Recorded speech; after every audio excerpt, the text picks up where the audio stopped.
Hello and welcome to Energy Insights, your source for the latest energy analysis and market updates. So, today we break down the forces shaping the global energy markets from crude oil and LNG supply chain disruptions to shifting policy dynamics in Canada and broader movements across global energy benchmarks. We analyze the latest prices, actions, supply trends, and structural market changes, providing data driven insights for investor businesses and policymakers. So, in this episode, we explored three key areas: the ongoing LNG supply chain crisis driven by the geopolitical shocks, the emerging political divide shaping Canada's energy future, and the latest development in the global crude oil, refined products, natural gas, LNG markets. So, we will cover the global energy market analysis, LNG supply chain crisis, Canada's energy divide, and the price movements. So let's dive into our segment one, which the LNG shock hits supply chain as war disruption results in the global challenges. The ongoing conflict in the Middle East has triggered a profound disruption in the global LNG market, exposing a critical reality. The issue is not the availability of natural gas, but the fragility of the systems they transport it. The current situation reflects a supply chain breakdown rather than a true supply shortage, with potentially long lasting consequences for the global energy markets.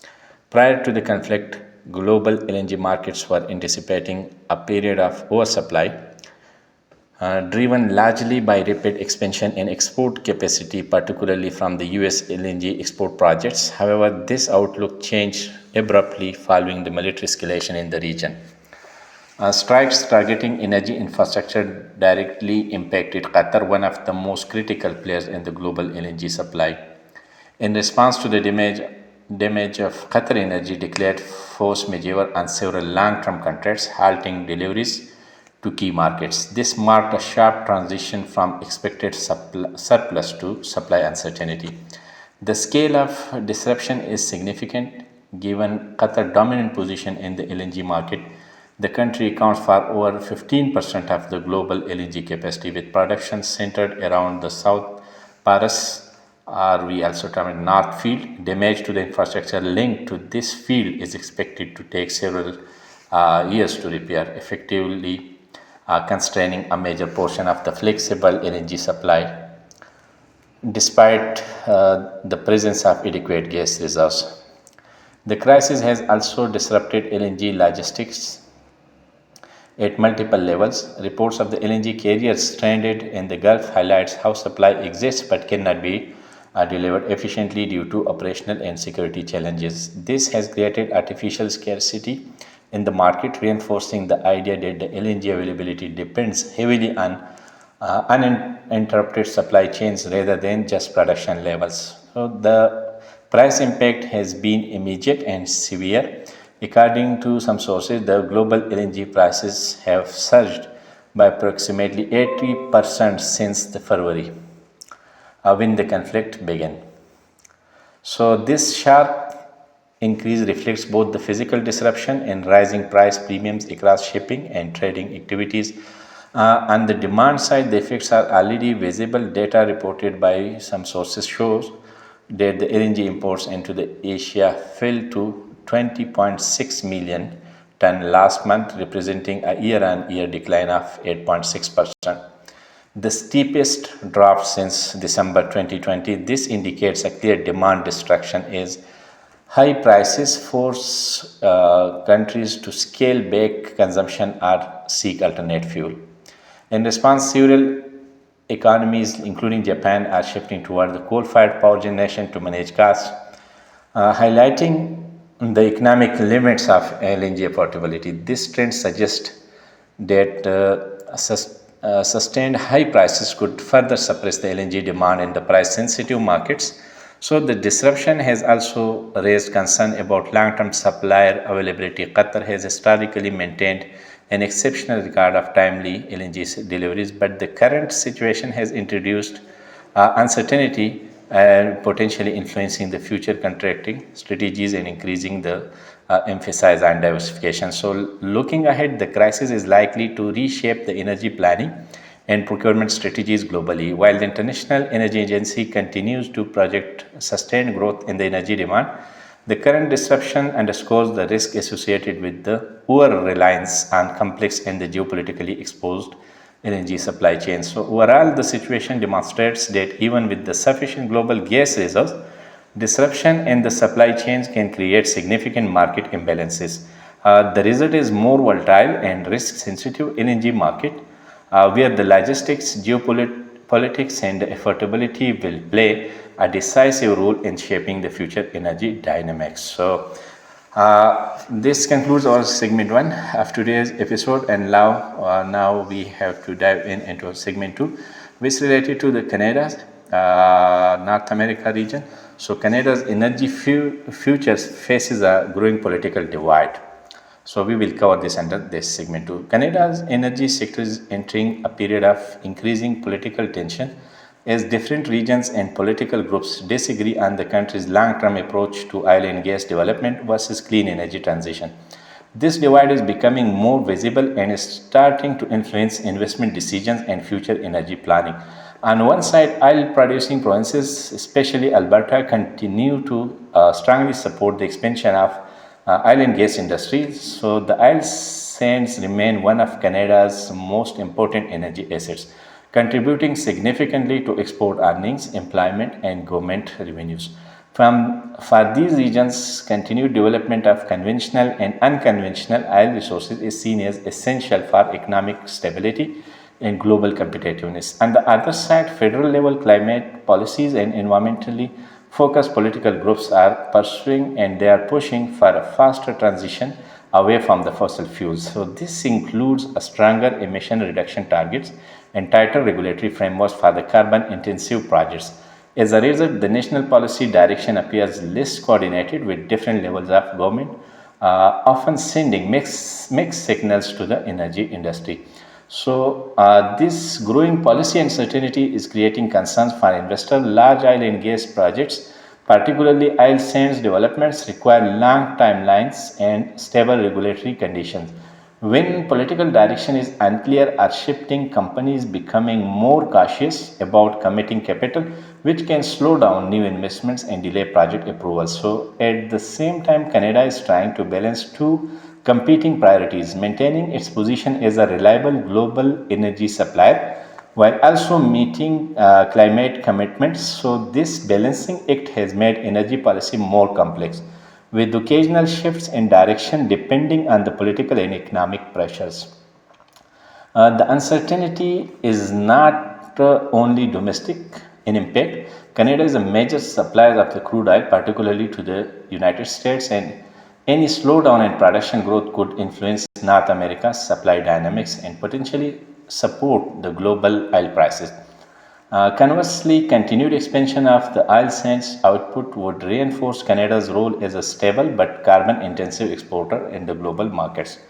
Overall, the situation reflects a clear political fault line in Canada's energy future, where energy decisions are increasingly influenced not just by market forces but also by political ideology, regional interests, and climate policy priorities. So, this divide is likely to shape investment trends and production strategies in the coming years.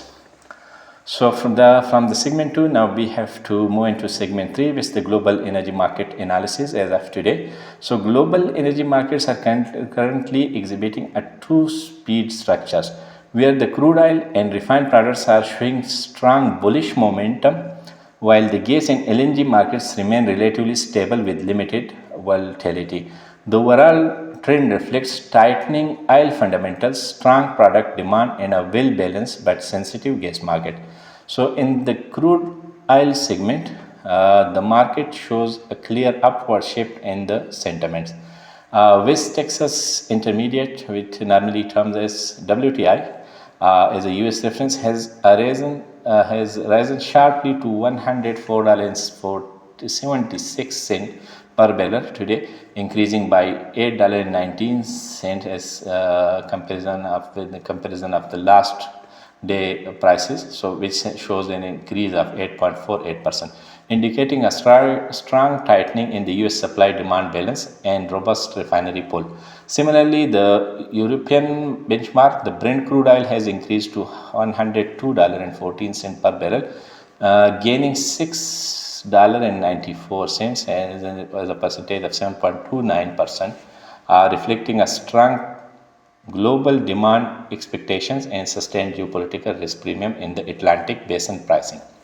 However, not all crude grades are moving in the same direction. Murban crude oil has declined to $98.16 per barrel, falling by $1.46, which in term percentage 1.47%, suggesting a regional weakness in the medium sour grade pricing and potential adjustment in the Middle Eastern supply flows. In contrast, the OPEC basket remains broadly stable at $107.29 per barrel, rising marginally by 0.29 dollar, almost 29 cent, and in percentage term it's 0.27%, indicating that OPEC supply management continues to support market balance without aggressive price shifts. The refined product market is outperforming crude, signaling tightening downstream fundamentals. Gasoline has increased to $3.17, up to which is an increase of 4.51% per gallon, driven by the strong transportation fuel demand and seasonal consumption trends. Heating oil has surged more sharply to $4.07, rising from the last figure by percentage 8.4%, and in cent terms it's 331 cent, reflecting a strong distillate demand from the industrial and the heating sector. This divergence between the crude and the product highlights improving refinery margins and tightening global product supply balance, particularly in the middle distillates. In natural gas segment, the market remains relatively stable. Henry Hub has increased slightly to $2.66, which an upward movement of 0.79% in comparison of the last day price, reflecting a balanced supply condition in the US and the modest demand improvement without any major structural disruption. In Europe, the Dutch TTF has risen to $15.87, increasing by 1.82%, indicating firm demand condition and continued sensitivity to storage level and seasonal balancing requirements. The modest upward movement reflects a stable but cautiously tight European gas market. In the Asian LNG, the LNG Japan Korea market, the JKM benchmark remains almost unchanged. That's $19.50. Only a slightly increased 0.03% in comparison of last day price, reflecting a well-supplied Asian LNG markets with a balanced cargo availability and limited immediate disruption in spot flows. So overall, the market reflects a clear structural divergence. Crude oil benchmarks, WTI and the Brent are leading the rally with strong gains, driven by tightening fundamentals and geopolitical risk premiums. Refined products, particularly gasoline and the heating oil, are outperforming crude, indicating a strengthening downward moment, downstream demand, and improved refinery economics. In contrast, the gas in the LNG markets remain relatively stable, with only marginal upward movements, suggesting a balanced global supply conditions but continued sensitivity to seasonal and regional dynamics. So the current energy market structure highlights a bullish oil complex supported by strong product demand alongside a stable but cautious gas and LNG environment, reinforcing the increasing segmentation of the global energy pricing drivers. So that concludes our today's in-depth analysis. If you found this analysis useful, like and subscribe to the channel. Stay tuned to the Energy Insights for the next episode, where we will continue to bring you actionable insights from the global energy markets. Thank you for watching Energy Insights.